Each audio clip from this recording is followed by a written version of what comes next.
தாய் இல்லாத சிறுமியின் காய்ச்சலை குணப்படுத்த அம்மனை நேரில் வந்த நிகழ்வு தெரியுமா? ஒரு குழந்தை சிறு வயதிலேயே தாய் இல்லாமல் வளர்வது மிகவும் கொடுமையான ஒன்று.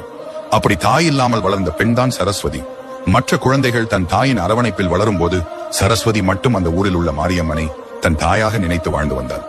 தினமும் கோவிலுக்கு செல்லும் சரஸ்வதி அம்மனை மனம் உருக வேண்டி, அம்மா உன்னையே என் தாயாக நினைத்து வாழ்ந்து வருகிறேன், என் மீது சற்று அன்பு வைத்து என்னை பார்த்துக் கொள்ளுங்கள் என வேண்டுவாள். அப்படி ஒரு நாள் சரஸ்வதி அம்மை நோயினால் பாதிக்கப்பட்டாள். மருத்துவமனைக்கு சென்று எந்தவித பலனும் இல்லை. வீட்டில் அவளை கவனிக்க ஆளும் இல்லை. ஆனால் அன்று இரவு ஒரு அதிசயம் நடந்தது. அருகில் உள்ள வீடுகளில் இருக்கும் நபர்கள் சரஸ்வதியின் அறையில் சிகப்பு சேலை கட்டிய பெண் வேப்பிலை மற்றும் உடுக்கை சத்தத்துடன் சரஸ்வதியின் முன்பு பாடல் பாடி வேப்பிலை அடிப்பதை கண்டனர். ஆனால் அது யார் என்று யாராலும் அறிந்து கொள்ள முடியவில்லை. மறுநாள் சரஸ்வதி அம்மை நோயிலிருந்து முழுமையாக குணமடைந்து எழுந்தாள். இதனால மகிழ்ச்சி அடைந்த சரஸ்வதி அம்மா வந்தாங்க, என்ன குணப்படுத்திட்டாங்க என்றார். மாரியம்மன் என்பது வெறும் பெயர் மட்டுமல்ல, நம் தேவையை அறிந்து நம் அனைவரையும் அரவணைத்து செல்லும் ஒரு தாயாக உள்ளார் அம்மன்.